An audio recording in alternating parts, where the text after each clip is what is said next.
মিৰ্জাৰ শিক্ষক প্ৰশিক্ষণ মহাবিদ্যালয়ত অৰাজকতা বিভিন্ন সময়ত ৰাজ্যৰ ভিন্ন প্ৰান্তত গঢ় লৈ উঠা একাংশ বিদ্যালয় মহাবিদ্যালয়ত সৃষ্টি হৈ আহিছে অৰাজকতাৰ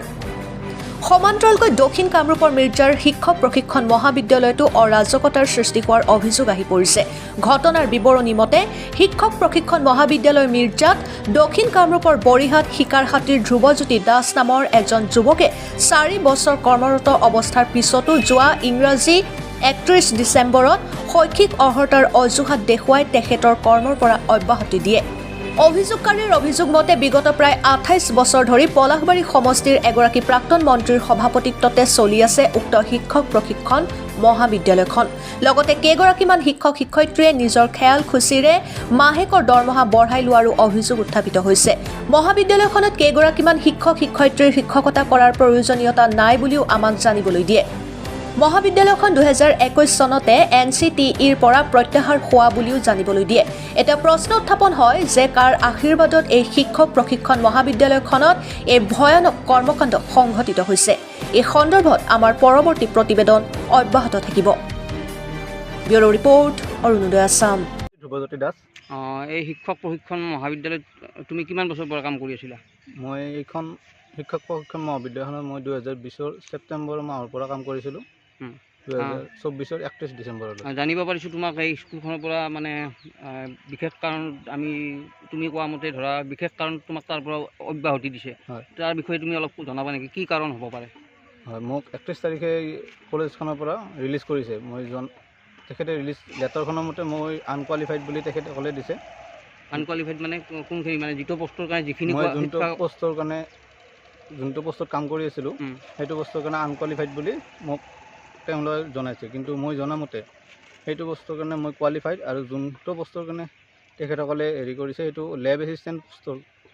মই আছিলোঁ কম্পিউটাৰ অপাৰেটৰ তেখেতসকলে লেব এছিষ্টেণ্ট পষ্টৰ কোৱালিফিকেশ্যনখিনি দেখাই মোক কম্পিউটাৰ অপাৰেটৰ পষ্টৰ পৰা আনকুৱালিফাইড কৰিছে তুমি ইমান বছৰে কোন পষ্টত কৰি আছিলা কামটো লেব অপাৰেটৰ হিচাপে কৰি আছিলা নে কম্পিউটাৰ অপাৰেটৰ হিচাপে কাম কৰি আছিলা মই অফিচ এছিষ্টেণ্ট কাম কম্পিউটাৰ অপাৰেটৰ হিচাপে কাম কৰি আছিলোঁ এতিয়া তুমি কি ক'ব বিচাৰা ইয়াতে মানে কোনে তোমাক এই ক্ষেত্ৰটোত মানে বেছিকৈ তোমাক হেৰি কৰি সজালে তোমাক দায়ী সজালে মই কলেজখনত কাম কৰিবৰ হ'লে 4-5 বছৰ হ'লে তো তাতে বহুতো অলপ কলেজখনত খেলি মেলি চলি আছে এই যোৱা 2 মাহমানৰ পৰা নিজৰ চেলাৰী নিজে বঢ়াই লৈছে কেইজনমান শিক্ষকে তো আৰু এখন কলেজত 28 বছৰৰ পৰা প্ৰেছিডেণ্ট এজনে হৈ আছে যতীন মালিক তেখেতে মই একেৰাহে 28 বছৰৰ পৰা তেখেতে প্ৰেছিডেণ্ট হৈ আছে মই জানিব বিচাৰোঁ এজন প্ৰেছিডেণ্ট 28 বছৰ কেনেকৈ এজন মানুহ 28 বছৰ কেনেকৈ প্ৰেছিডেণ্ট হ'ব পাৰে কলেজ এখনত তুমি জনাত এই কলেজখনৰ গোটেই যিখিনি শিক্ষকৰ যিখিনি শৈক্ষিক অৰ্হতা থাকিব লাগে সকলোৰে সেই শৈক্ষিক অৰ্হতাখিনি থকা বুলি তুমি অনুভৱ কৰা নে মই এই জনাত সকলোৱে এইখন কলেজত অৰ্হতাটো নাই যোনখিনি শৈক্ষিক অৰ্হতা লাগে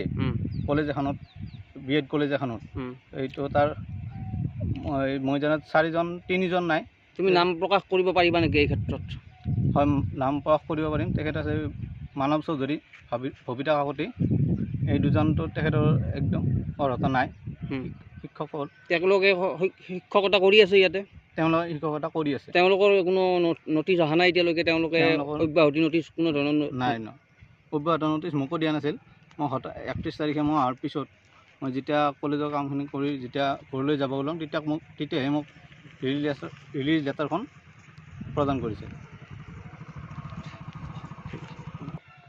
ইয়াৰে প্ৰিন্সিপালগৰাকীৰ নাম কি হয় কলেজ প্ৰিন্সিপালগৰাকীৰ নাম ডক্টৰ নীতা ভূঞা তেখেতে কিমান দিনৰ পৰা ইয়াতে কাম কৰি আছে প্ৰিন্সিপাল তেখেতে নৱেম্বৰত 2 নৱেম্বৰ 2024 পৰা তেখেতক এপইণ্টমেণ্ট দিয়া হৈছিল তোমাক অব্যাহতি সন্দৰ্ভত বাইদেৱে কিবা জনাইছেনে তোমাক মোক কোনেও জনা নাছিল কলেজৰ পৰা মই একো নটিচ নকৰিলে ডাইৰেক্ট 31 তাৰিখে ডাইৰেক্ট লেটাৰখন দিছে এতিয়া তুমি কি বিচাৰা মই বিচাৰোঁ যে এইটো কেনেকৈ মই ইয়াতে যে আনকুৱালিফাইড বুলি মোক ধৰি কিনে মোক ৰিলিজ যে কৰিছে সেইটো মই জানিব বিচাৰিছোঁ আৰু এটা জানিব বিচাৰিছোঁ যে প্ৰেছিডেণ্ট